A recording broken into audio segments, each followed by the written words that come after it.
Nanti Encik Rafidah akan introduce dulu kan? Ya saya akan mulakan dulu, Prof. Okay.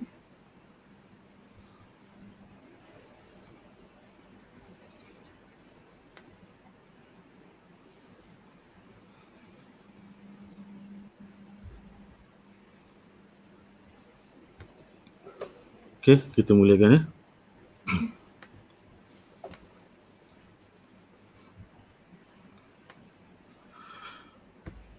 Bismillahirrahmanirrahim. Assalamualaikum warahmatullahi wabarakatuh. Selamat pagi dan salam 13 Ramadan 1441 Hijrah. Selamat datang ke sebuah lagi program yang dianjurkan oleh Persatuan Saintis Muslim Malaysia, PERINTIS, di bawah chapter PERINTIS Young Professionals, YPP. Kepada yang pertama kali terserempak ataupun terdengar nama PERINTIS, PERINTIS adalah sebuah badan profesional yang berdaftar di Malaysia dan mempunyai keahlian di kalangan profesional Muslim, saintis, jurutera dan juga teknokrat. Manakala PERINTIS Young Professionals iaitu YPP sentiasa berusaha menganjurkan program-program yang lebih khusus kepada Young Professionals iaitu golongan-golongan saintis yang muda. Saya Muhammad Rashdan bin Saad akan menjadi moderator anda untuk sesi istimewa pada pagi ini yang bertajuk From PhD to Professorship, Tips and Strategies for Early Career Academics, yang akan disampaikan oleh salah seorang ahli perintis yang disegani ramai iaitu Profesor IR Dr. Sharifah Rafidah Wan Alwi, Pengarah Proses Systems Engineering Center, Universiti Teknologi Malaysia UTM. Jadi format program kita pada pagi ini ialah Prof Sharifah akan berkongsi pengalaman berharga beliau selama 40 minit. Kemudian kita akan buka kepada sesi soal jawab bersama dengan pendengar. Jadi pendengar yang ingin mengajukan soalan bolehlah berbuat demikian pada ruangan chat box di sebelah kanan pada page YouTube Live YPP ini. Rasanya ramai dah berkobar-kobar dan tak sabar nak mendengar sesi perkongsian Prof Sharifah ini. Maka dengan ini saya serahkan sesi ini kepada Prof Sharifah. Dipersilakan Prof. Terima kasih banyak Encik Rashdan. So, Assalamualaikum warahmatullahi wabarakatuh dan salam sejahtera kepada semua dan selamat berpuasa di bulan Ramadan ini. Okay.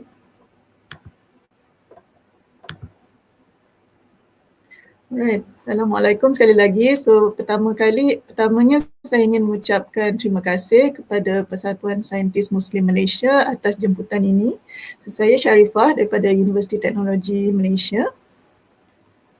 And saudara-saudari yang hadir ke program ini mungkin seorang yang akan complete PhD ataupun telah complete PhD, ataupun saudara-saudari mungkin bercadang untuk menjadi pensyarah ataupun pensyarah baru ataupun pensyarah yang dah lama sedia ada tapi masih berjiwa yak.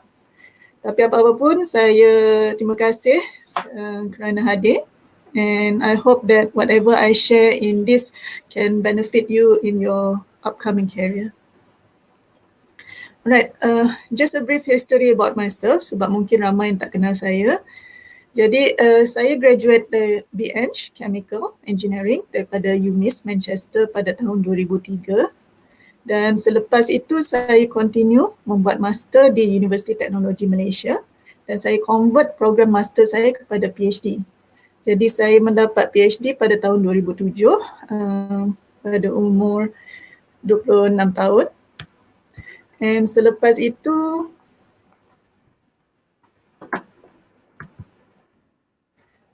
saya menjadi senior lecturer di UTM and I was promoted to associate professor in 2012, and in 2016 I was promoted to professorship, and the journey from PhD to professor was around 9 years. Yeah.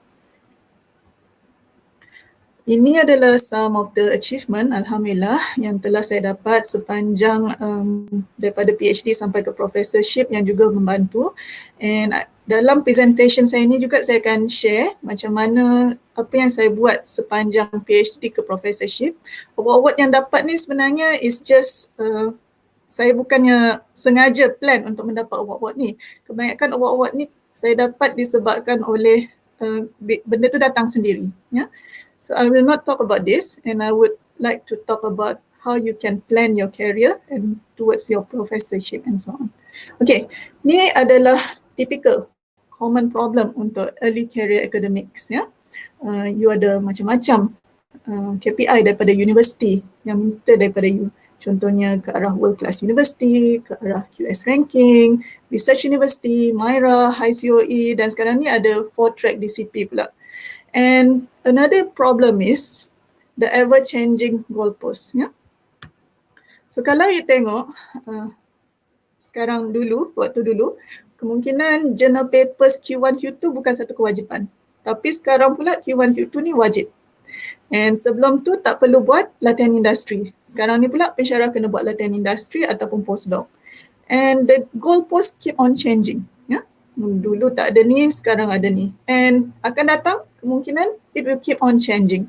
So these are challenges. Ya? Challenges untuk yang akademia, yang especially baru masuk. Ya? You rasa macam perjalanan itu jauh sangat. Ya? Untuk you capai ke arah professorship ataupun in the short term, ya, mungkin you baru aim ke arah PM dahulu, associate professor. So what should we do? Yeah, what should we do? You might be overwhelmed. Yeah, you might be overwhelmed.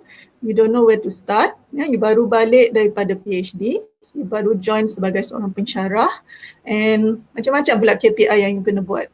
Publish paper, commercialization, lepas tu nak kena buat admin task, teaching lagi, teaching pun you baru first time mengajar.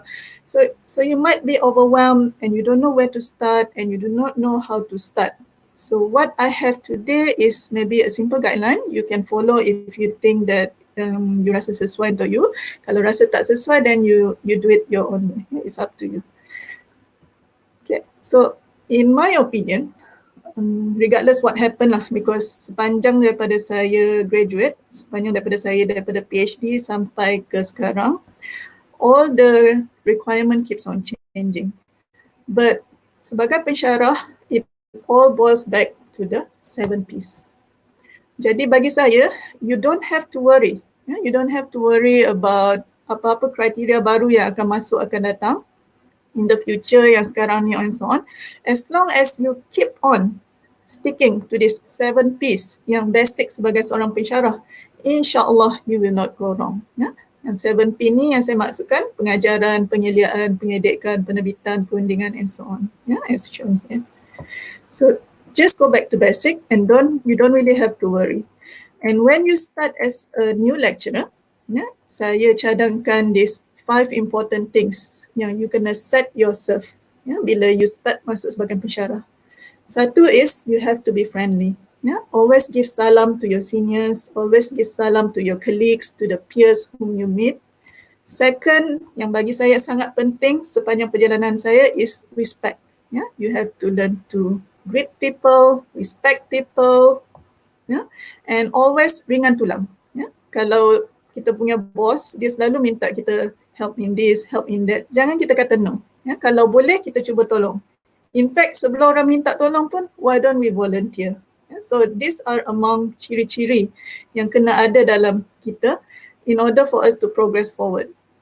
And next is we must be willing to learn from others, macam satu sponge. Yes? You kena ready to absorb semua knowledge, semua air daripada senior-senior di sekitar you and not only from yourself. And lastly is you have to be proactive instead of reactive. InsyaAllah kalau you ada all these 5 ciri-ciri ni, you will not go wrong. And you can excel in anything that you do. Yeah? Anything that is thrown to you, insyaAllah you can do it as long as you have these 5 attitudes within yourself. So that is the first thing that I want to share. And now I'll be going into more details yang ke arah 7 Ps. Yeah? How do you plan your 7 Ps and how do you excel in your 7 Ps throughout your journey? Yeah, of course, this is not comprehensive, but I'll try to share what I can within this time limit. Okay, first thing, you baru habis PhD, you join as a senior lecturer or maybe a new tutor. The first thing yang boss you akan bombard you with is admin job. Yeah, admin job ni memang tak boleh lari. Kadang-kadang kita ni dia orang kata macai, tapi kita tak boleh buat apa. Ya. So admin work ni memang banyak. Waktu saya mula-mula masuk pun banyak sangat admin work yang diberi kepada saya. So I'll just share some of the admin works yang saya dapat waktu mula-mula masuk. Among it is webmaster. Ya, so waktu tu saya memang tak ada background website. HTML semua memang tak pandai pun nak buat coding. So, but I was assigned to be a webmaster and I accept that challenge. Memang benda baru, but I never regret learning how to be a webmaster. So at that time, bila kita baru masuk alam pekerjaan, especially sebagai pensyarah baru, admin work yang diberi kepada kita mungkin macam-macam. Something yang mungkin bukan bidang kita pun. But if we open our mind and kita accept all these challenges, insya-Allah all these small things yang kita learn sebenarnya akan bantu kita pada masa akan datang. So webmaster was among the tasks and waktu tu saya merupakan webmaster untuk department punya website, postgraduate website and even the research center website which I'm in. Yeah. Selain tu, I was also the postgraduate coordinator. I was involved with MQA, EAC. So bukan you guys je yang terlibat dengan EAC, MQA, COPA. Saya dulu pun among the people yang buat kerja-kerja MQA, EAC ni, draft paper, jumpa orang, survey and so on. And I was also the How to Get Yourself Employed coordinator, consultancy and training manager to research center. And untuk energy pula, saya juga merupakan fakulty energy manager and other various tasks. So in my opinion, all this is the things that have shaped me to who I am now. And I never regretted doing all this. Contohnya bila saya jadi webmaster, I learned the art of marketing.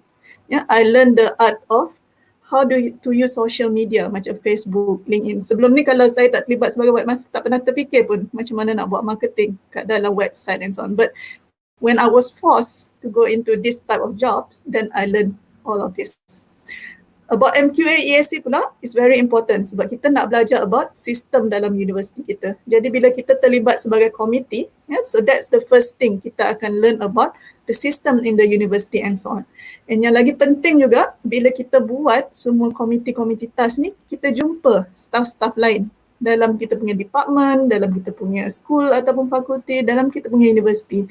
And this is the time bagi saya untuk you jumpa seniors. Seniors, waktu ni lah you nak jumpa professor yang sebelum ni kalau you just buat research saja dalam lab you tak keluar daripada lab you just duduk buat lab saja, you won't meet these seniors, you won't meet this top management and so on. And top management pun takkan kenal you.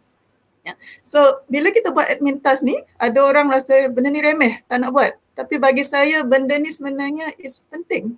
Sebab this is the time untuk kita jumpa dengan seniors kita, dengan top management kita. Inilah masa kita nak buat bonding, nak buat networking, nak kenal orang.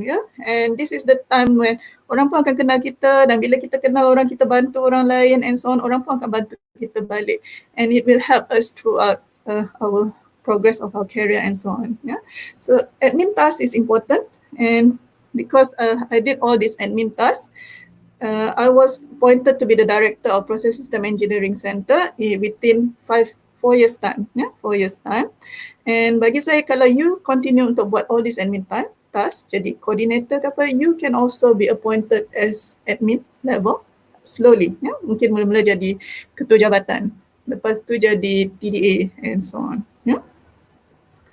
And admin task is also very important sebab it teach you leadership skills contohnya. It teach you how to network, which is very important. Teach you event management. Bagi saya ni pun satu benda yang penting, especially bila saya dah di leadership level. I do a lot of event management. And bila di peringkat kita buat admin task yang bawah-bawah ni, kita jadi committee and so on, that is where we learn and appreciate people.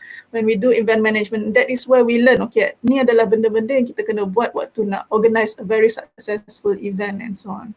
And of course, another important thing is contohnya saya yang bekerja di bawah research center, I learned a lot on marketing, how to promote our research. And marketing is also important. Sebab kalau you tak pandai marketing, how do you convince industry contohnya untuk beri research grant? How do you convince industry untuk beri consultancy projects and so on? So all this sebenarnya is built within you. Bila kita start with joining small committees, joining small admin, and of course you will climb up the ladder into leadership skill as time progress, inshallah. So that's the first thing, admin work. If you are given admin work, in my opinion, try to accept it. Try to do as best as you can within those admin jobs.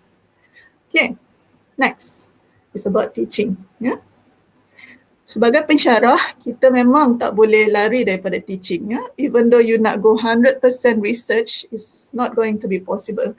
Sebagai pensyarah, the bread and butter is always teaching. Ya. Teaching and learning for your students. And untuk menjadi seorang profesor, regardless you pilih which track that you are going, the teaching track, research track and so on, you still have to do some amount of teaching. So sebagai pensyarah baru, ya, early career pensyarah, you have to learn how to improve your teaching skills. So sekarang ni orang panggil the 21st century teacher skill. Ya. And ada banyak sangat cara untuk kita improvekan kita punya teaching skill, active learning, PBL and so on. So how do we improve our teaching skill? So at my time, ya, I was lucky. I have ketua jabatan saya pada waktu tu adalah Prof. Hairia. Yeah, Prof. Hairia, who mungkin some of you know, she's an expert in problem-based learning, active learning, and cooperative learning and so on. And I was very lucky. Waktu saya masuk tu in the chemical engineering department, ketua jabatan pada waktu tersebut adalah Prof. Hairia. And I was assigned to be with her as a team teaching. Yeah? So waktu tu dalam jabatan kami mengamalkan konsep team teaching. So what is team teaching? Team teaching is, okay, contohnya saya pensyarah baru, ya, so saya bukan macam guru. Kalau guru, you dah pergi maktab perguruan, so contohnya you dah belajar dah teknik-teknik mengajar. Tapi saya, contohnya sebagai seorang pelajar postgraduate yang baru habis, first time mengajar. I don't have teaching experience. Kalau ada pun mungkin just knowledge untuk present dalam conferences. So I don't have any knowledge on how to be a good teacher or lecturer or a very good, how can we teach people effectively. And in my opinion, team teaching is very effective. Workshop semua memang kena pergilah, active learning, PBL semua tu memang kena pergi. Tapi bagi saya yang paling efektif sekali, yang menyebabkan I feel that my teaching skill has improved tremendously is the team teaching approach. Yeah? So waktu tu team teaching, I was assigned untuk dalam kelas dengan Prof. Hairia and I learned a lot from her, real time. So waktu tu memang saya dapat lihat, so dia mengamalkan konsep cooperative learning, PBL and active learning, and I have the opportunity to go hands-on, ya, belajar. Waktu tu saya tak mengajar. Basically, I just observe and I just help her in her class. So, saya jadi facilitator and so on. But that is where I learn a lot. Ya, bila kita observe, kita tengok macam mana dia ajar, kita tengok macam mana dia motivate student, kita tengok macam mana dia plan dia punya classes, how dia plan dia punya assessment. So I think doing the, actually feeling the real environment, yeah, you can learn and absorb more. And Alhamdulillah, I have the opportunity at that time to learn with the guru itself, which is Prof. Hairia at that time. And we also published some papers, yeah, like this one I show. It was published in 2012. Yeah. So waktu saya balik tu, I was lucky. I have a guru in teaching, very, very excellent guru. And all the things that I have learned with her at that time, yeah, so she was my mentor for teaching. I have incorporated in my classes. And as you can see, walaupun lepas tu saya dah tak team teaching dengan beliau, but saya masih mengamalkan the way she teach and so on. I incorporate in all my other subjects like plan design and even until sekarang. Yeah, so saya masih apply all the knowledge that I have learned in teaching. So bagi saya, kepada pensyarah-pensyarah baru, yeah, you have to polish up your teaching skills. And kalau your university or your department, yeah, you have seniors who are very good lecturers or who are very good teachers, teaching and learning person, kalau your top management ataupun your ketua jabatan, ya, boleh attachkan you dengan this kind of lecturers, I think it will be very, very excellent and you can help to, yeah, lift up your knowledge in teaching. Of course, kalau kita pergi kursus, kita still boleh belajar, tapi kadang-kadang susah kita nak apply atau praktikkan apa yang kita dah belajar. So team teaching is another tips kalau ketua-ketua jabatan kat sana mendengar. Yeah. Right. The next thing is, I think we have to have this adaptation skill. Yeah, learn to adapt. Contohnya zaman sekarang ni, zaman COVID-19 ni, semua benda tengah ke arah online learning. Yeah. And I never stop learning, even though I would classify myself as an active researcher, but I never stop learning in teaching. Yeah. So kalau you tengok, even before COVID-19, actually I have already start to go into MOOCs development. So MOOCs adalah massive online learning, yeah, massive open course online learning, and I have already started to learn and to try to develop my own MOOCs at that time. 1 year ago saya dah start. So in my opinion, teaching ni is an ongoing learning process. Kita memang tak boleh stop. Akan datang, ya, sekarang ni we are going towards online learning. Akan datang lagi mungkin more advanced lagi, VR punya learning and so on. So we have to have this open mind, yang kita memang sentiasa kena belajar benda baru, and we should always learn, ya, to learn to adapt to all these new teaching skills. So contohnya sekarang ni everyone is going online, and I am also learning a lot from my university on how to develop online courses, online assessment, online videos, and so on. So always be ready to adapt to any changes either in teaching and learning, and always try to improve yourself. Okay, so next one is research. Yeah? So research is actually my bread and butter.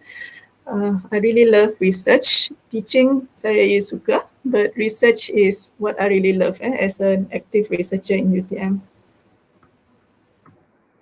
Okay, untuk yang baru balik daripada PhD, ya, ataupun yang baru nak join akademia, mungkin these are some of the questions you are asking yourself, like what research should I do? Ya, waktu saya balik dulu ni antara benda-benda yang saya terfikir. So I don't know about you, but like myself, bila saya baru balik tu, okay, saya dah ada satu PhD. PhD saya expert lah dalam bidang topik yang saya dah belajar tu, dah study for 3 years contohnya.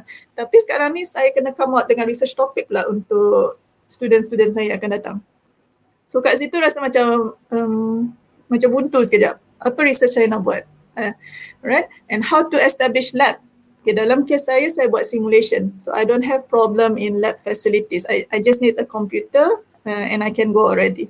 Tapi bagi rakan-rakan lain mungkin you bertanya, okay, saya tak ada lab lagi. Saya baru balik. Dulu mungkin saya belajar kat overseas, adalah lab dekat overseas. Tapi saya baru balik university.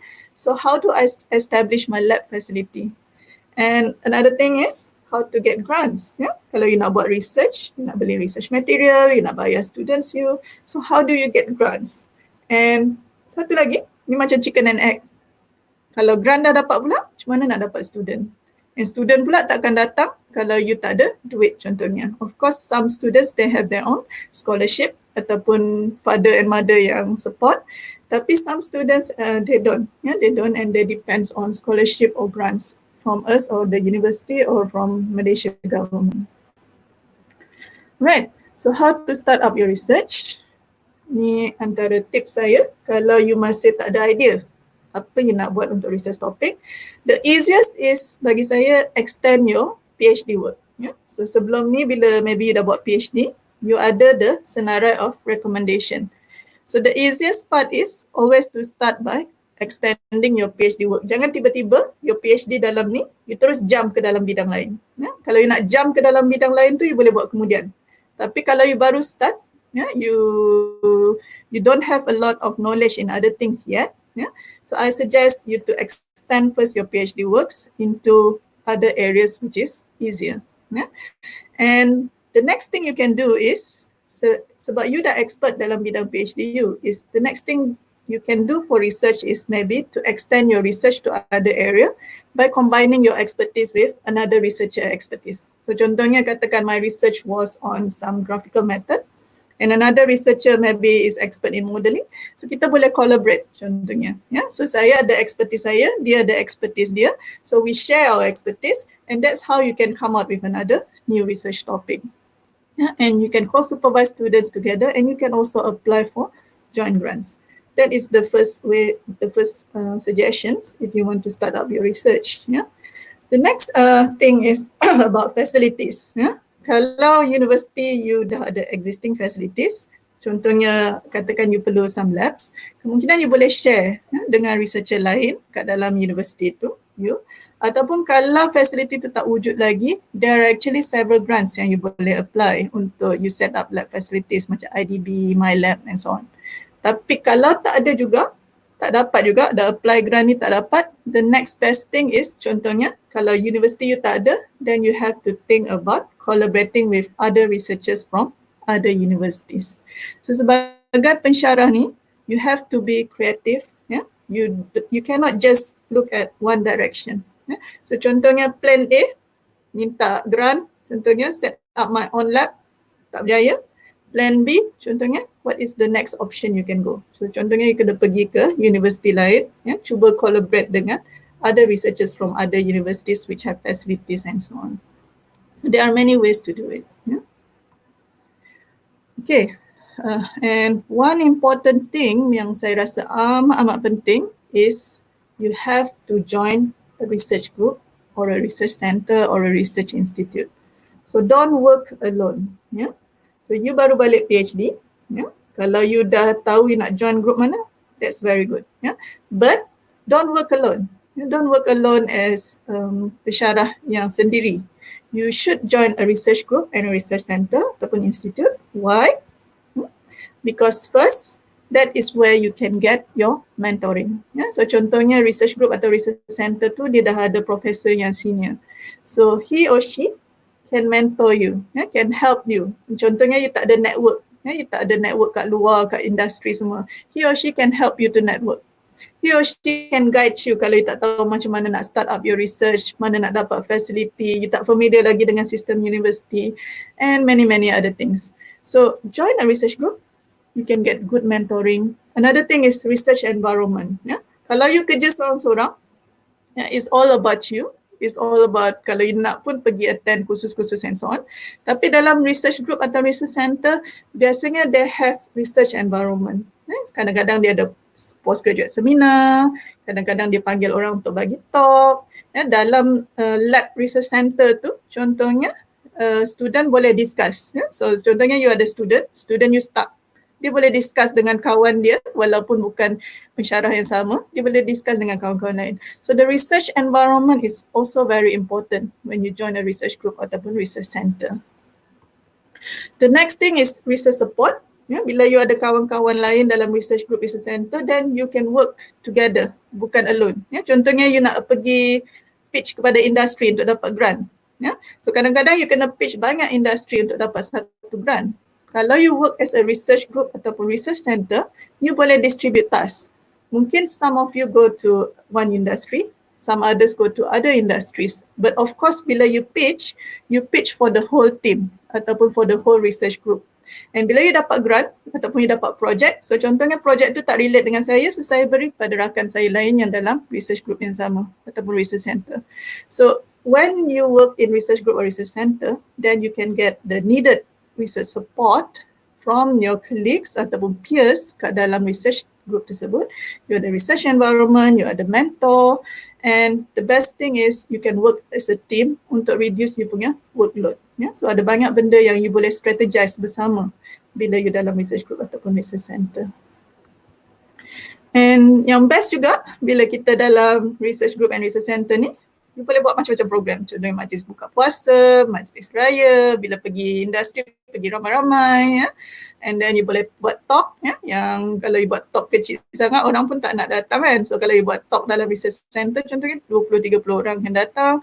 And kalau contohnya you organize events macam conference and so on, then the whole team dalam research center tu can work together to make a successful event. Right, ni adalah some questions yang saya selalu dapat daripada rakan-rakan saya kadang-kadang. How to get research students, especially you baru balik daripada PhD, you tak ada track record lagi. Orang pun tak kenal you lagi. So how do you promote? Kalau research student ni biasanya dia pergi pada established researcher ataupun established professor. So you yang baru balik ni, contohnya, macam mana nak dapat research students? So those are common questions that we normally get. So bagi saya yang penting sekali kalau you nak dapat students is you kena ada online CV. Online CV ni penting sangat. Saya tengok ada some pensyarah, dia masih tak ada online CV. Saya cari search pasal pensyarah tu, tak dapat jumpa. Ya. So you imagine kalau you adalah seorang PhD student luar negara and you tengah cari prospective supervisor, adakah you akan appoint seorang profesor, seorang tak kisahlah profesor ke pensyarah biasa, adakah you akan appoint seorang pensyarah yang you tak jumpa pun dia punya online CV? Tak kan? Yeah? So same thing. If you want to promote yourself, the first thing you kena ada is you kena ada online presence. And the least you should have is an online CV yang normally you punya department ataupun school akan buatkan untuk you. So pastikan you ada online CV, you ada online profile, and pastikan juga you update all your maklumat. So kalau you tak ada lagi Google Scholar ID ataupun Scopus ID, ResearchGate ID ataupun Publon, then I suggest you to make one ataupun to register for one. Yeah? Because that is the first thing yang student akan search kalau dia nak cari seorang supervisor. Yeah? The next thing is promote. Yeah? You have to promote your research and postgraduate vacancy. And where is the best place to promote your research expertise actually? It's actually in your classes. Yeah? So contohnya saya mengajar undergraduate classes. Saya mengajar contohnya plan design classes tahun 4. Yeah? So what happened is waktu mengajar tu saya mengajar biasa, tapi before kelas saya tamat pada tahun 4 tu saya akan promote kepada student saya. Ya, yang tahun 4 tu, okay, siapa yang berminat nak further study, saya buat research ni, and saya ada research grant and so on. Yeah? And so kalau you berminat, boleh come and talk to me. Yeah? So using your classes to promote your research is actually the best way to do marketing. Sebab student tu dia dah go through the whole semester dengan you. Dia dah kenal you contohnya. So they know you, and if they are comfortable with you, they will apply to do postgraduate study with you. The second way is kalau you ada PSM student contohnya. Yeah? So kalau you ada PSM student, you can also try to invite them to further their study to postgraduate study by extending their research and so on. The next thing is you boleh cuba juga advertisement website. Yeah? So ada banyak advertisement website. So advertisement website ni bukan je untuk kita promote kerja-kerja dekat company and so on. Sebenarnya you pun boleh guna this advertisement website untuk cari postgraduate student. Ya, tapi kebanyakan website kat luar tu kalau you nak advertise you kena bayar, tapi ada juga yang tak perlu bayar. So you can explore this advertisement website untuk iklankan any vacancy of research yang you ada. Yeah. And the next thing is of course to use social media websites. Kalau you ada undergraduate dan postgraduate WhatsApp group ataupun FB group, walaupun student yang dah graduate, you can still promote your vacancy in those groups in order for you to outreach them. Yeah. Right. So next is okay. Kadang-kadang kita tak ada grant, ya. Kalau dapat pun mungkin grant kecil. So but you have to publish paper, ya. You have to publish paper. So you tak ada grant, nak dapat student pun kadang-kadang susah nak dapat, ya. So what can you do to start up your research? So kalau tak dapat lagi master ataupun PhD student by full research, cadangan saya is you boleh gunakan final year project students untuk start up your research ataupun master by thought course dan master by mixed mode. Yeah, so biasanya master by thought course ataupun master by mixed mode ni they have the dissertation that they have to do. Yeah. So macam saya, bila saya baru start certain research, so saya akan start dulu dengan menggunakan undergraduate PSM project ataupun master by dissertation ataupun by mixed mode student. And bila research tu dah stabilize, baru kita apply untuk grant contohnya. Ataupun student-student PSM dan master ni kita boleh promote untuk their further their study to master or PhD studies. And lastly is you should always collaborate. So kalau you sendiri tak dapat student, you can collaborate with contohnya senior. Maybe ada senior lecturer yang mungkin contohnya ramai orang apply kat dia hingga dia pun tak menang tangan. So what you can do is contohnya kalau you dalam research group, you punya some of your research members yang lain, so kemungkinan they have access to a lot of students yang selalu apply. So what you can do is you can also co-supervise with these researchers yang lain-lain. So those are some sample ways if you want to get research students. Yeah. Right, so ni saya tunjuk, ni contoh online CV yang saya ada. Yeah, so you can see I have my biography there, I have my list of publications, list of students and so on. Right, how to get grants. Yeah, so the next thing yang saya nak talk is, so tadi kita cakap about students and apa research topic. Sekarang ni I want to talk about how can you get grants. And grants ni ada banyak. Kita ada university grant, national grant, industrial grant and international grant. Yeah. So kalau university grant ni saya rasa saya tak payah kupas panjang sangat sebab normally the universities will help you to get the grants. Yeah? So either it's a new startup lecturer punya grant and so on. Tapi university grant ni biasanya is easier to get, especially kalau you adalah research universities. Yeah? The next one that is national grant. Yeah? National grant ni biasanya lebih kompetitif, FRGS, LRGS and so on. And national grant ni memang kena apply. Kalau ada call of proposal, just try. Yeah? And go for any talks untuk improvekan how to write a good research proposal and so on. And always have a database of proposals. Yeah? So dulu saya pernah belajar daripada Prof Datuk Seri Arzaini Ujang. Dulu waktu tu he was our dean, yeah, of School of Chemical Engineering, and then lepas tu dia jadi TNCPI, and then after that he was a VC, and now he has gone further up the ministry. And among the things that I remember, he taught me, so he was also a mentor for me, in my opinion, is that he told me that you need to write more than 100 proposal per month. Yeah? Although saya memang tak buat lah sampai 100 proposal a month, but you should have at least any ideas, you dah ready dalam bentuk proposal ataupun ideas. And this database you boleh gunakan bila-bila you dapat call untuk these grants and so on. Yeah? Right. Biasanya national grant is up to your luck. Yeah? So kadang-kadang apply dapat, kadang-kadang apply tak dapat. And reason macam-macam lah. Either proposal tak cukup kuat ataupun sebab duit sikit, so it becomes so much competitive. And it's very, very competitive to apply for national grants. Bagi saya, you should actually focus on industrial grants wherever possible. Sebab industrial grant is actually less competitive in my opinion. Yeah?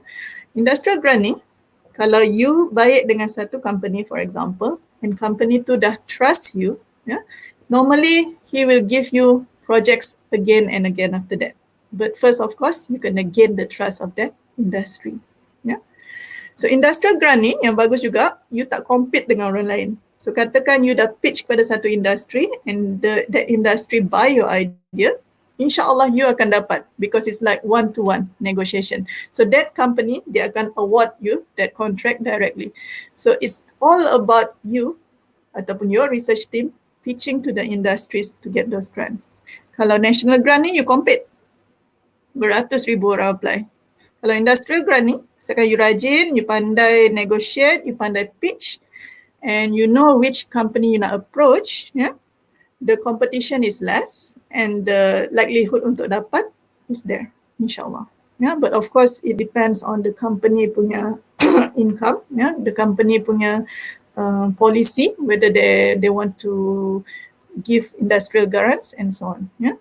So the next question is how to get industrial grants. Yeah? How to get industrial grants. So antara cadangan-cadangan yang saya boleh beri is first you boleh utilize internship visits. Yeah? So macam saya daripada engineering department, so we have our EAC requirement and student-student kami have to go for internship to various industries. So what happen is saya biasa akan volunteer untuk visit the internship students. Yeah? So bila kita volunteer to visit these internship students, kita akan dapat access untuk visit the companies that the students work in. And yang bagusnya, kita boleh liaise dengan the students to set up a meeting with their top management. So kalau you pandai, utilize, you jangan guna internship visit ni just untuk tanya student about their internship progress. Utilize also this internship visit untuk meet top management of the company.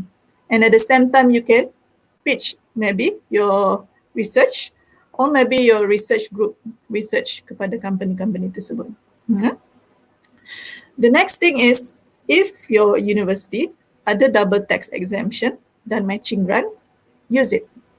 Use it for you to pancing ataupun use it for you to negotiate with the companies in order to dia macam carrot lah. So you bagi tahu dekat company yang you pitching tu, okay, kalau contohnya you beri saya 100,000 research grant, you can get double tax exemption of 200,000 research grant for your tax.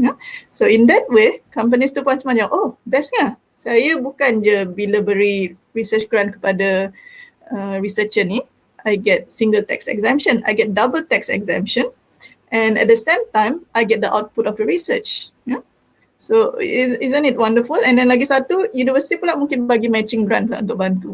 So it's like a carrot which the industries can get multiple benefits. So if you know how to pitch properly with the industries, the likelihood untuk dapat insyaAllah ada. And another important thing is when you go for industrial grant, kadang-kadang, especially kalau company baru yang tak kenal you lagi. So jangan ambitious sangat terus nak minta grant 1 juta contohnya daripada industri. So don't do that. So normally industrial grant, you have to gain the trust of the industries dulu. And normally how to gain the trust? Sometimes kita start small dulu.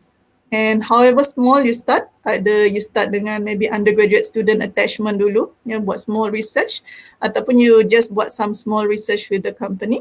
Make sure that you deliver. So kalau you promise A at the time, make sure you deliver on time. Jangan pula nanti you promise macam-macam bunga-bunga dekat industri, lepas tu you tak deliver. So kalau you dah promise bunga-bunga and then you tak deliver, jangan haraplah industri akan go back to you after that. So building trust is very important, and making sure you deliver on time is also important. And sometimes, if possible, give extra kepada industri. Sebab industri ni bila you give extra, mereka akan rasa tu hutang budi. And when you give extra, they will come back again to you again and again, insyaAllah. And another important thing is, of course, you have to learn to pitch to industries on how to sell your research, and you have to also learn how to negotiate to get industrial grants and so on. So yang tu is another different talk. Okay, untuk international grants, this is even more harder to get bagi saya compared to national grants. Again, there are a lot of international grants. Kalau you ada research management center of your university, I believe you get so many call for proposals untuk macam-macam international grant. Tapi international grant ni, kalau nak dapat, the first thing you kena ada is networking. So contohnya you nak apply Newton grant, you kena kenal orang dekat UK. You nak apply contohnya JICA ataupun SATRAPS, you kena kenal someone dekat Jepun. So kalau you nak apply international grant, the first thing yang you kena ada is, you kena ada network at those country yang you nak apply. And building network is another story yang saya nak cerita lepas ni. So bagi saya, international grant is good, tapi before you go for any international grant, first thing you have to do is you have to build your international network out there. How to build this international network? Ada banyak cara. Contohnya kalau sebelum ni you belajar kat overseas, ex-supervisor you tu, you keep in contact. So contohnya you belajar kat Europe. So ex-supervisor you can be your collaborator for this research grant. Kalau ada buka satu research grant antara Malaysia and negara of your supervisor. Ex-student, so contohnya you ada student international, Iran ke, daripada Kuwait ke, ataupun daripada mana-mana university. These ex-students, they after they go back to their country, for example, and then maybe they themselves become a lecturer. Ataupun some other researchers, or maybe they work in the industries. So if you keep on in contact with these students, so insyaAllah you can again use this networking to apply any grants, international grants akan datang. And selain daripada tu, if you want to build network, ada banyak cara lagi. So, kalau you tak ada ex-supervisor ataupun ex-student daripada negara tu, is you can find these networks via conferences, ataupun, dan conference ni boleh diadakan di luar negara ataupun di Malaysia. Ya, so contohnya kalau you attend international conference kat luar negara, you jumpa profesor-profesor yang terkemuka, maybe yang bagi plenary and keynote and so on. So you can invite them to your university as visiting lecturers and so on. And contohnya kalau you organize conference pula di Malaysia, maybe the best thing you can do is you should volunteer as a liaison officer. Ya, jangan apply untuk jadi AJK makanan ke apa. Kalau boleh, volunteer untuk jadi liaison officer yang liaise dengan pensyarah-pensyarah luar negara yang you invite sebagai plenary ataupun keynote untuk you punya conferences yang dianjurkan oleh maybe your school ataupun departments and so on. Ya. Kenapa you perlu jadi liaison officer? Sebab bila you jadi liaison officer, you are the person yang paling rapat sekali dengan top professors yang dijemput ni. You are the person yang akan contact dengan profesor ni, yang akan bawa profesor ni pergi makan, contohnya pastikan dia punya perjalanan semua lancar and so on. And profesor ni, kalau dia tak kenal lah ataupun tak ingat lah orang lain kat dalam conference tu, insyaAllah dia akan kenal you, yang jaga dia punya makan minum and so on dari awal sampai akhir. So being a liaison officer also helps you to make very good connection and very good bond with this kind of professors yang you boleh buat long term relationships. Ya. Other ways is you can apply. Ya. So contohnya katakan your universities ada opening untuk you buat postdoc kat luar negara ataupun ada banyak fellowship untuk attachment kat luar sana. Ya. So if you have the opportunity, go for it. Ya. Kalau you boleh attach postdoc kat mana-mana university kat luar sana, go for it. And again, that is actually an opportunity untuk you buat some networking with international people. Ya. And kalau contohnya you tak boleh nak pergi. So contohnya saya dah ada anak, contohnya memang tak boleh lah untuk saya buat postdoc ataupun fellow kat luar negara. So what I do is I attach my students instead. So contohnya saya ada PhD student, ya. So contohnya student saya attachkan 1 bulan at certain universities with certain professors. So that is also a way for us to create network by doing joint publication, and then you boleh buat attachment of students and so on. So international grants ni, dia bukannya datang macam tu je. First thing is you kena establish international network. And bila dah ada international network tu, grant yang datang, you tengok yang mana yang sesuai dengan international network yang mana, and then you try to apply for it. And insyaAllah, yalah, of course it's still very competitive, but at least kalau you dah ada international network, that is already your first step to apply for all these international grants. Okay. So international conference is very important. So macam saya tak attend any international conference. So memang saya ada duit research grant. So research grant kadang-kadang kita boleh attend 1 atau 2 international conference. It depends on how many grants you have. And bila saya attend international conference, I don't just go to any international conference because, for example, saya nak attend sebab saya nak jalan-jalan. Ya? So contohnya saya pergi sebab saya nak jalan ke Paris. So saya cari satu international conference kat Paris. So that is not how we strategize to go to international conference. So saya cuma attend contohnya international conference yang dihadiri oleh top professor. So biasanya top professor ni dia tak pergi banyak-banyak conference kecil-kecil. Dia biasanya pergi 1 atau 2 main conference yang memang main. Contohnya kalau chemical engineering, which one is the main in chemical engineering yang dia akan pergi, yang dia boleh jumpa kawan-kawan top professors yang lain. And these are the kind of conferences yang you kena target kalau you nak buat proper networking. Jangan pergi mana-mana conference yang kecil-kecil. Pergi conferences yang ada top professors because those are the locations where you can make very good contacts and can get very good things. Yeah. And of course, the most important also bila you hadir mana-mana international conference ni, mingle and network with others. Yeah. So don't just stick dengan kawan-kawan daripada universiti sama yang pergi sekali. Make sure you don't sit with your orang yang you kenal. In fact, sit dalam meja profesor-profesor lain, tak kenal muka pun tak apa. Just tebalkan muka, tanya khabar, perkenalkan diri you, perkenalkan research you, and then kalau you hadir their talks, yeah, maybe plenary, keynote, so try to start up some conversation ke arah research tu, bagi your opinion, suggestions, and so on. Yeah, so that is how we start to have some networks, yeah, with professors and so on outside our. And macam mana you nak lagi create the bond dia, sebab kalau you just talk to the professor tanya soalan, mungkin bond dia tak tak sampai. Bond dia tak sampai. Okay, lepas dia balik tu dia dah lupalah pada you. So what you can do is, if contohnya your university ada some funding, you can invite them to as a visiting professor, maybe untuk 2 weeks datang ke your university. Ataupun kalau you organize conference, and that person is a top professor, you jemput dia sebagai plenary and keynote speaker, and after that, like I said, become a liaison officer. And another thing is, kalau professor tu, contohnya research is very related to you, then try to propose to maybe start by jointly write a paper between your student ataupun student dia, and then maybe boleh offer juga untuk attach your student to them and so on. So kalau nak create bond ni, it's not just about asking questions during presentation yang dia bagi waktu conference, but it's also about how kita boleh create a stronger bond, macam organizing, macam co-supervising students and so on. And bila professor ni dah kenal you, and bila you dah create that bond, then waktu tu InsyaAllah, so katakan top professor ni dia ada banyak network. Dia mungkin editor journal. Dia mungkin international committee punya very prolific people dalam international committee. So dia akan invite you untuk join sekali international committee dekat international, and dia mungkin akan invite you untuk jadi keynote speaker pula untuk conference yang dia organize. Dan kalau dia adalah editor kepada journals, mungkin dia akan invite you sebagai guest editor as a start, and then so on. So it's very, very important untuk kita create bond with these professors. So saya bagi contoh, ni adalah Prof. Yiri Klemesh and Prof. Pita Babanov. So Prof. Yiri, we started our collaboration with Prof. Yiri Klemesh sejak dia berada di University of Pannonia. So it was in 2011.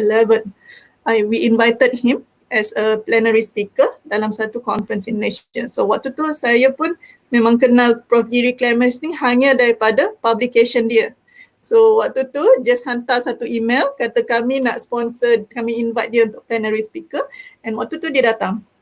And bila dia datang tu, we work as a liaison officer, macam saya kata, kita organize talks untuk dia, kita bawa dia jalan, kita bawa dia jumpa student kita discuss research, and Alhamdulillah, after the conference which we invite him as the plenary speaker, it spin off into so many projects. So sampai sekarang ni, I have already co-supervised with him about 7 PhD students.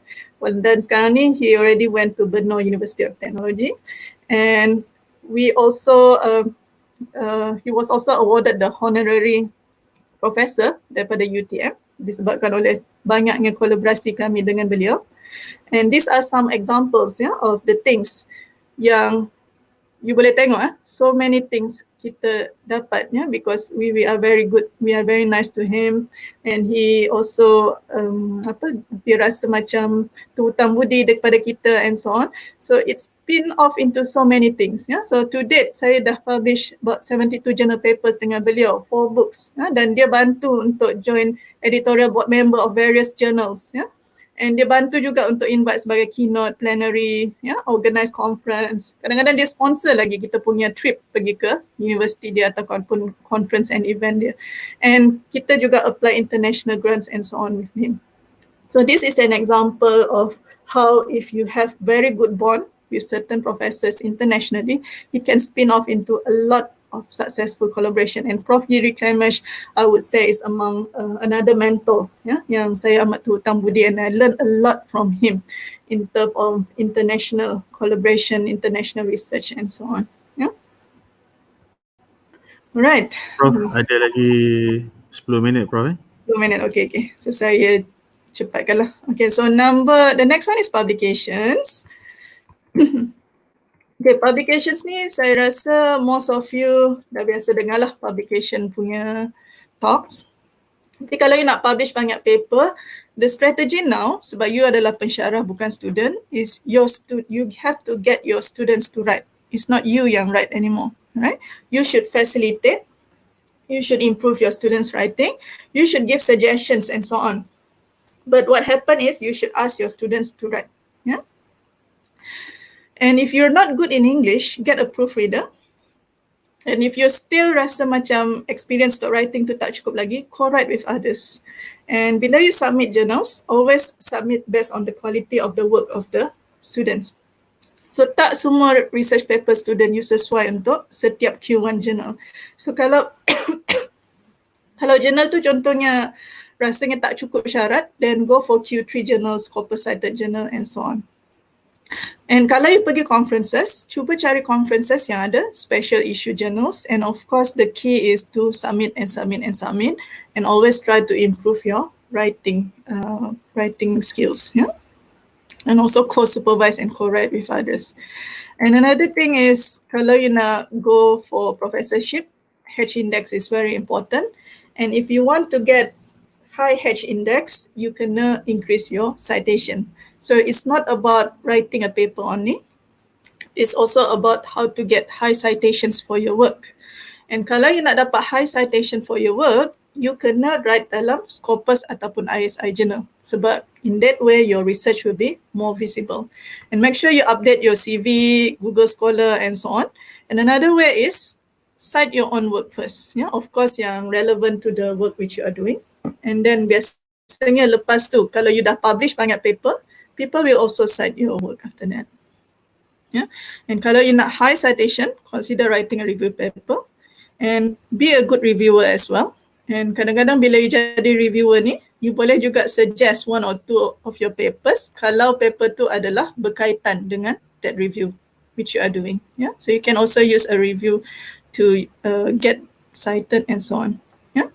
And of course, sekarang ni, kalau you tengok kebanyakan journals, kalau you dah publish, they give you a link which you can promote your research in social media and so on. So please utilize those promotion, to promote your work in social media and so on.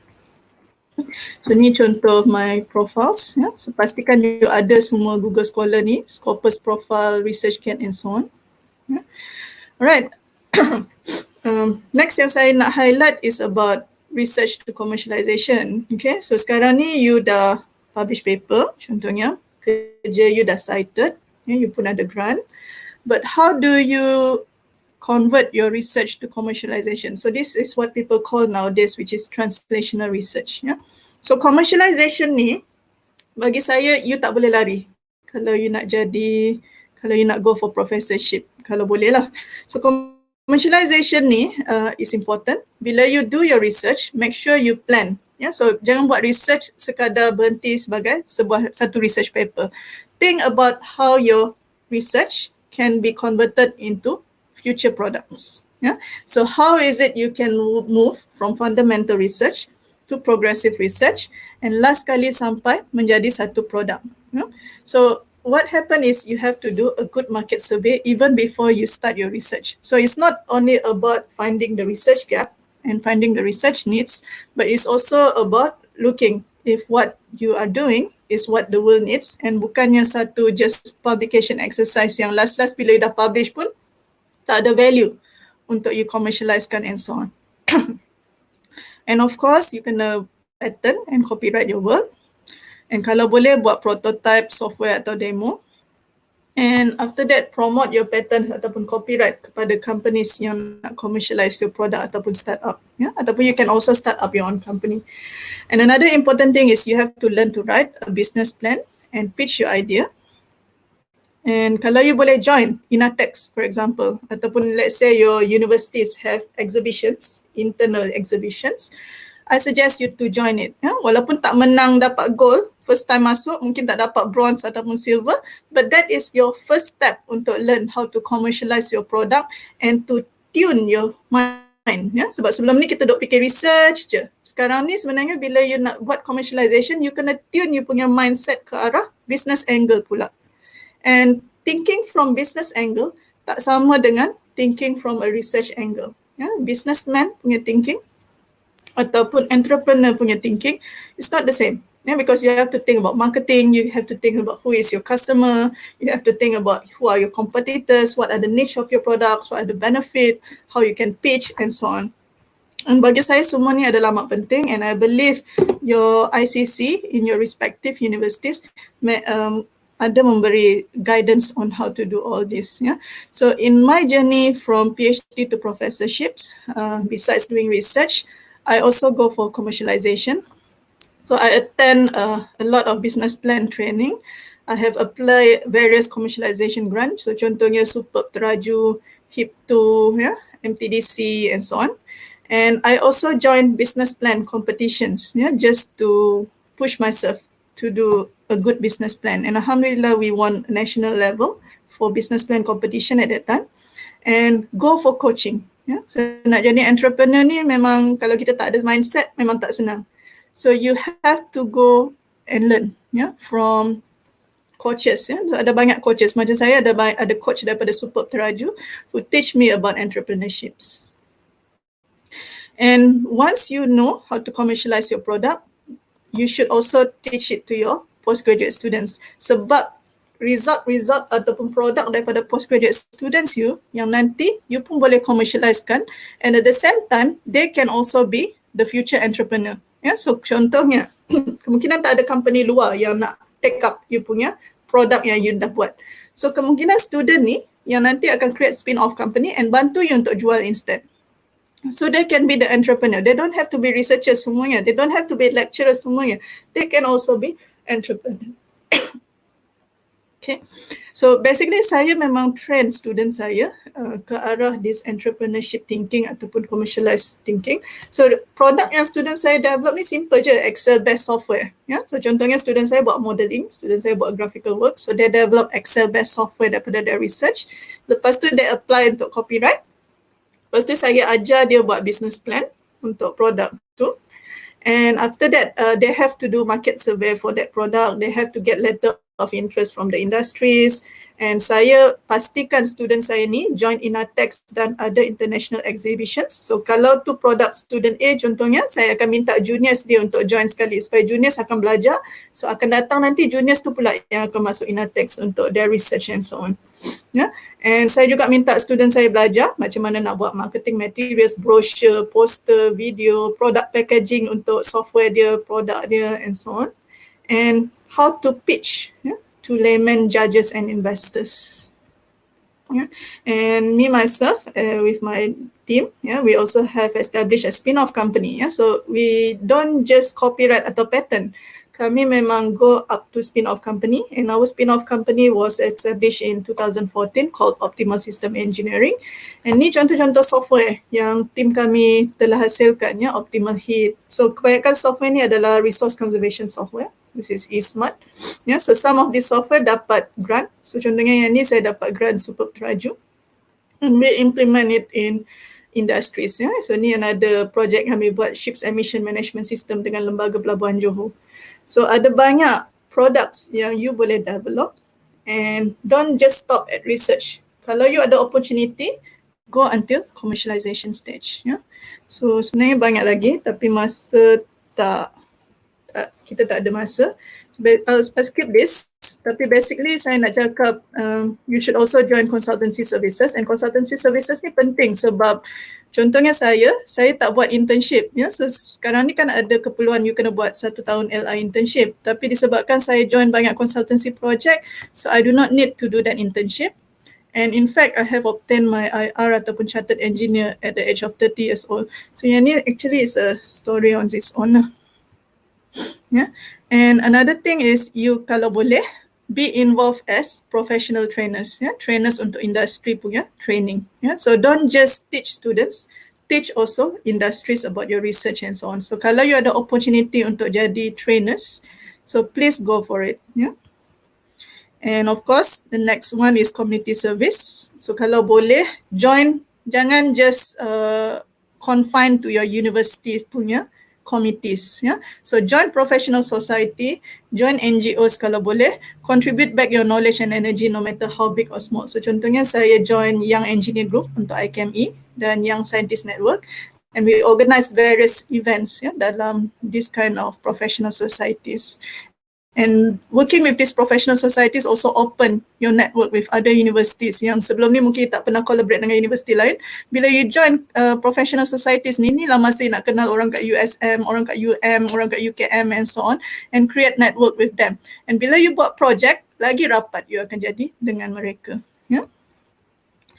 Right, and of course, try to expand your international reputation. So contohnya kalau you boleh jadi guest editor untuk journal, so be it. Kalau boleh join jadi International Scientific Committee, join jadi International Scientific Committee untuk various conferences.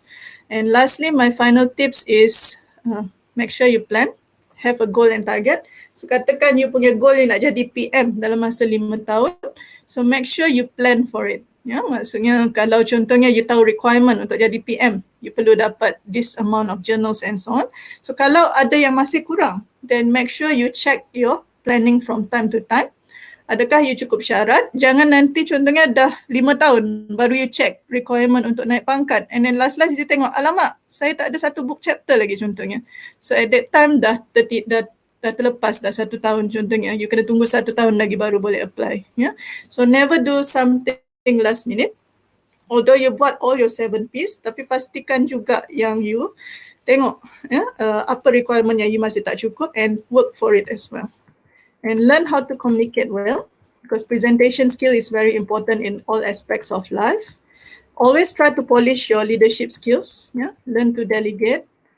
And you do not have to excel everything in one go. Yeah? Macam saya tak buat semua yang saya dah explain tadi dalam, contohnya saya baru masuk jadi pensyarah, tahun tu saya buat semua. Tak. Yeah? So basically you do it gradually. Take your time to master each skill. So contohnya awal-awal saya masuk tu, saya fokus more pada admin, improving my teaching skills. Lepas tu saya go into learning how to be a good director at that time. And then after tu saya jadi research focus. And lepas saya jadi research focus, I start to go internationally, establishing network. And last kali bila my research is already stabilized, then I go for commercialization focus. So you can see that I didn't do everything in one go. Everything was done step by step, and I tried each one step by step. So jangan try to cram everything in one go. And learn to have good time management. Yeah? And don't do everything by yourself. Learn to delegate tasks. Learn to work together as a team. And whatever you do, don't neglect your family. Yeah? So family ni amat penting. Saya pun ada anak kecil. And toleransi antara husband dan wife pun sangat penting. So if you have a very supportive husband like myself, alhamdulillah. So try to balance between life and work. Yeah? So jangan kerja sampai tengah malam contohnya. Like myself, when I go home, my time when I go home is for my family. Waktu saya dekat office, saya kerja. Yeah? So never ever neglect family to excel in your work. And another important thing is your health. Yeah? So jangan disebabkan oleh lama banyak sangat deadline, segala benda nak kejar kan. And last you sendiri yang sakit, high blood pressure, sakit jantung and so on. Take care of yourself. That is very important. Macam saya, kalau saya sakit kepala ke migraine ke, then I just put off everything. Just have a rest and so on. So your health is very important. So make sure you take care of your health. Make sure you take care of your family. University still akan run regardless of you ada ke tak ada. Yeah? And lastly, kita sebagai pensyarah ni, kita memang akan sentiasa cari kerja sendiri. Ya? So, you sebagai pensyarah, you boleh choose basically. You nak mengajar je ke, you nak excel semua 7P, ataupun you nak focus commercialization. Actually, pensyarah ni, that is the beauty of jadi pensyarah. Ya? You boleh pilih, you nak excel in mana, you nak focus in mana, and that is up to you if you want to do it ataupun tak nak. And sometimes it's just a never-ending work. Ya? Ni orang katakan nanang sampai job burn and so on. So if you need to rest, then just do so. University takkan end without you. Tapi apa-apa pun, if you are given amanah by the university and others, try to do it as best as you can within your capability. So that's all from me. Thank you very much. Dan saya minta maaf lah saya terlajak masa sikit. And good luck to everyone. And I hope segala yang baik daripada saya, segala yang baik daripada Allah, dan apa yang tak betul tu adalah daripada diri saya. So Assalamualaikum warahmatullahi wabarakatuh. Terima kasih semua. Waalaikumsalam warahmatullahi wabarakatuh. Terima kasih kepada Prof atas presentation yang eye-opening dan mesmerizing. Sepatutnya 40 minit sahaja pembentangan Prof dan 20 minit question and answer, tapi kalau saya stopkan Prof pada minit yang ke-40 tadi, mesti ramai yang akan marah kepada saya lah. Jadi saya berhasrat untuk meneruskan sampai sejam lebih sikit. However, it's okay Prof. It's very rich and mesmerizing lah. Okay, ada beberapa soalan yang ditanya di YouTube live punya chat box. Kalau Prof boleh tengok pada live comments di sebelah kanan tu. Tapi tak apa, saya tolong bacakan untuk Prof. Okay. Ada dua soalan yang bertanya tentang mereka yang dah habis PhD dan bekerja sebagai postdocs dan masih belum mendapat tempat sebagai pensyarah di universiti. Jadi apakah nasihat Prof kepada mereka yang dah ada PhD dan mencari tempat sebagai lecturer di universiti kita? Alright, untuk postdoc yang mungkin dah habis postdoc ataupun tengah buat postdoc lagi, I admit memang sekarang ni the competitive inside the university is very tough. So, contohnya kebanyakan universiti sekarang ni memang susah sangat nak dapat post, especially kalau universiti macam UTM kadang-kadang memang susah. Tapi kalau you notice sekarang ni sebenarnya ramai yang dah mula bersara. So sometimes it's just about applying for the right time and never giving up. So waktu saya dulu pun memang saya apply banyak positions and kalau nasib baik memang kita dapat. So never give up in applying and don't stop exploring in satu tempat saja. So kadang-kadang lah, contohnya lah bila kita baru start bekerja ni, kita tak boleh memilih. So contohnya kalau boleh lah, contohnya saya nak kerja dekat dengan family. Tapi kadang-kadang bila kita baru start nak apply kerja ni, we cannot dalam comfort zone.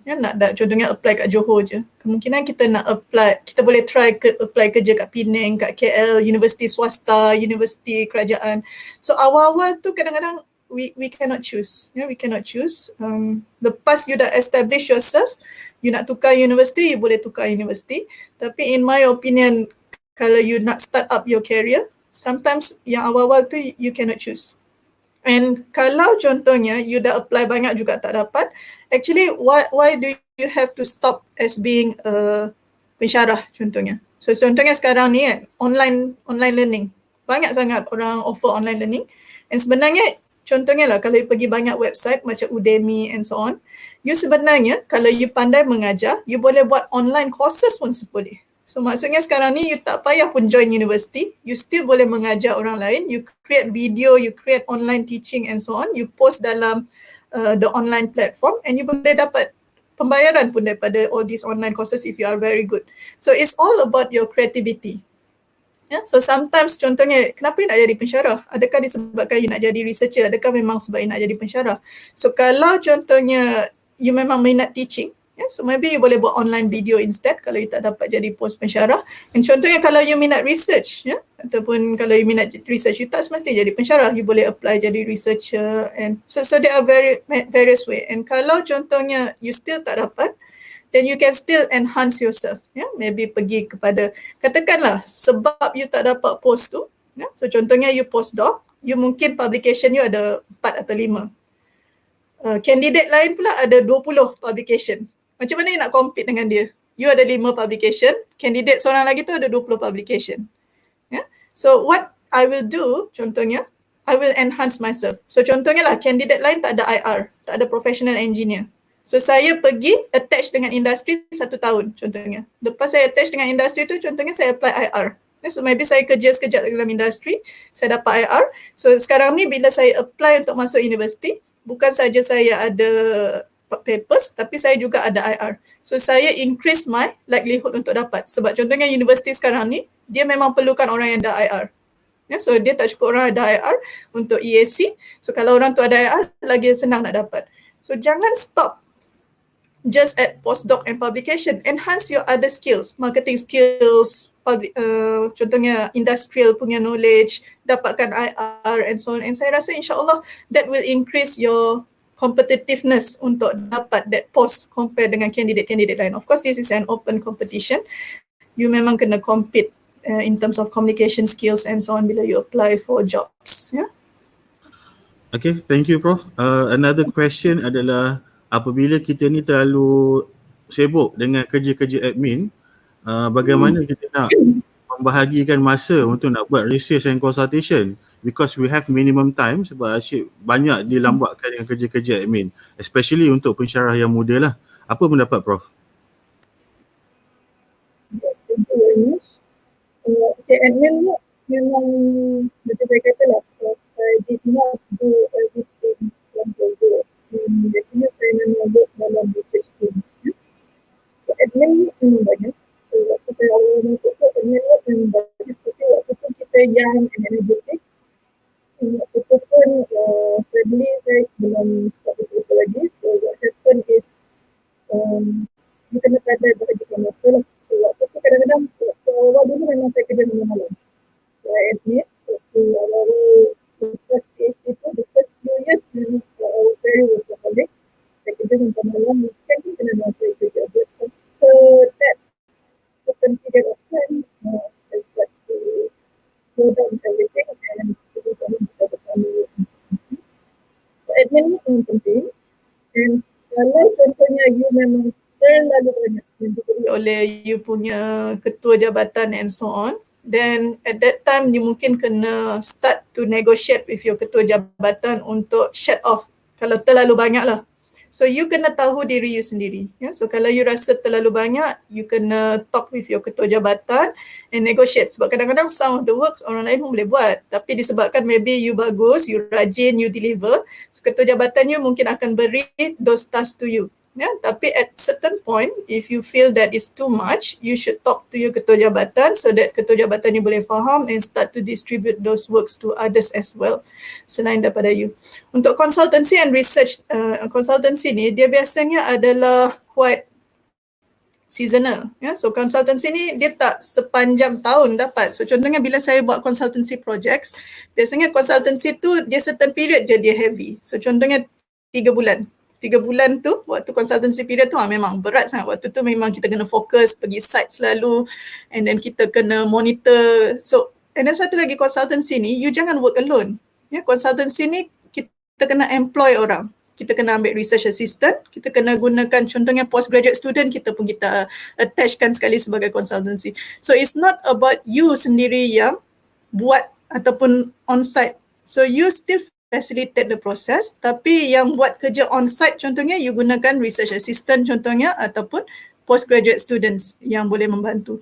So it's macam saya kata lah, it's actually about delegation. Yeah? So it's about learning how to delegate work, learning how to control and negotiate with others kalau you contohnya tak boleh do something. Yeah? Okay. Okay, satu lagi soalan kau. Macam mana kita nak form a team untuk kita buat research tu? Kita tahu pensyarah ni datang daripada pelbagai bidang dan mungkin tak sama kan. However, maybe applicationnya hampir sama walaupun fundamental berbeza. So the first baby steps, so how do you form a strong team for yourself? Alright. Research team ni ada banyak. Satu is research group ataupun research center. So kalau you join research group dan research center, kadang-kadang dalam research group dan research center tu mereka tak buat bidang yang sama dengan you pun, but of course ada something yang bond all the research group members together, maybe satu team and so on. Tapi kalau contohnya you nak develop your research until completion, yang tu you kena work with others. So contohnya lah, saya nak work on some product development, dan product development saya ni contohnya saya tak ada computing skill. Ya, so saya tak pandai buat software. So what happened is I collaborate with another pensyarah yang pandai programming, yang very good in computing skill. So saya ada technical knowledge. So contohnya saya tahu keperluan industri. Dari segi engineering contohnya saya boleh advise. So saya tahu okay, ni adalah keperluan engineering. Seorang lagi pensyarah ni contohnya dia bagus dalam computing. So what happened is I transfer my information to him dan dia tolong saya convert kepada bentuk software. So that is also a team. So a team is also finding people, mungkin dalam university you, mungkin dekat universiti lain, and working together untuk you achieve certain goals. Dan kadang-kadang benda ni dia kena complementary. Mungkin you ada kekuatan ni dan seorang lagi kekuatan tu. But macam saya katalah, kadang-kadang nak cari tim ni dia bukannya saya nak cari tim lah, saya pergi contact lah Profesor A ni terus nampak baca CV dia macam relevan dengan saya. Sometimes it don't work like that. That's why saya kata penting untuk you join professional society and do networking. Macam kebanyakan kawan-kawan yang saya jumpa daripada universiti lain, saya jumpa dekat YSN, SM contohnya, saya jumpa waktu program ICAME and so on. So kadang-kadang this research team ataupun orang yang boleh bond dengan kita, yang sesuai dengan kita ni, kadang-kadang kita jumpa throughout the journey of kita punya progress ni. Dia bukannya kita nak terus ada. Ya, so nak cari orang yang jive dengan kita yang ada chemistry ni kadang-kadang memang ambil masa juga dan ekor nasib juga. Ya. Soalan lagi Prof, how do we know company mana yang ada double tax exemption tu yang Prof ada sebut dalam presentation? Double tax exemption ni is based on your university. Macam UTM, kita memang ada this scheme yang dengan LHDN. Maksudnya kalau contohnya company tu dia beri kita research contract 100,000 contohnya, so dia boleh apply untuk double tax exemption. So double tax exemption ni either your university boleh buat sendiri ataupun dia akan melalui proses, saya tak sure mungkin MOF ataupun apa-apa, tapi dia ada prosedur dia. Tapi basically mana-mana company yang memberi research grant ataupun research contract kepada your university melalui your research management center, biasanya you boleh apply for this double tax deduction if it's for research. Ya.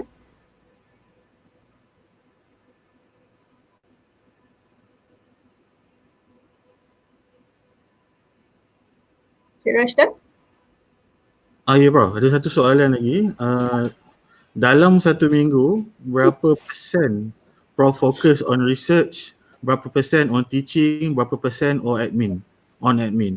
Adakah boleh dibahagikan macam tu atau macam mana? Apa pendapat Prof? Saya nak kata sebab macam saya kata some things are seasonal, ya. So most of my time is focus on research. I would say 40% of my time is on research sebab memang sentiasa datang, selalu kita nak kena supervise student kan, so nak kena contact student tu, set time untuk discuss dia punya research. Saya rasa about 40 to 50% my time is on discussing with my students about their research progress, and then of course student akan hantar you draft paper and so on yang you kena check. So memang about 50% to 60% lah time on research. And untuk teaching sebab saya adalah research based punya bicara, so what happened is I only have one class per semester. So I would say my time for teaching is about 20% of my time, and the remaining things is untuk admin, commercialization dan benda-benda lain. Okey, terima kasih Prof. Dan saya rasa itu sahaja kot soalan yang ada. Ada lagi beberapa soalan lain yang saya rasa Prof ada telah menjawab dalam presentation Prof. Jadi mungkin audience yang nak tahu jawapan boleh scroll ke bahagian awal presentation tu, insyaAllah ada. Kemudian ada soalan juga, bagaimana nak menjadi perintis punya member? Boleh layari website ataupun saya bagi keluar. Okey. So untuk mendaftar sebagai ahli perintis boleh register online perintis.org.my/registration. Dan kami di Young Professional Perintis sangat mengalu-alukan cadangan ataupun tajuk-tajuk daripada audience, apa yang mungkin sebagai seorang young professional ataupun young lecturer, young scientist, young engineer dan sebagainya inginkan perbincangan satu session yang lain pada masa akan datang. Sebab ketika PKP ni lah waktu untuk kita bersiaran secara aktif untuk nak belajar benda-benda baru. Dan akhir kata saya Rashdan Saad mewakili pihak perintis ingin mengucapkan ribuan terima kasih kepada Profesor IR Dr. Sharifah Rafidah Wan Alwi yang juga merupakan ahli perintis sendiri atas perkongsian yang saya rasa sangat-sangat bagus dan sangat baik, yang mana kami sebagai pensyarah muda ataupun saintis muda ni boleh belajarlah daripada Prof. InsyaAllah kalau ada apa-apa soalan dan cadangan kepada perintis, boleh ajukan di kotak chat box itu nanti dan kami akan bincangkan dan pertimbangkan. Akhir kata, selamat berpuasa dan selamat berbuka puasa walaupun lambat lagi. InsyaAllah semoga kita mendapat barakah daripada bulan Ramadan ini. Saya akhiri dengan Assalamualaikum warahmatullahi wabarakatuh. Kita jumpa lagi pada program akan datang. Okay, Assalamualaikum. Terima kasih Prof.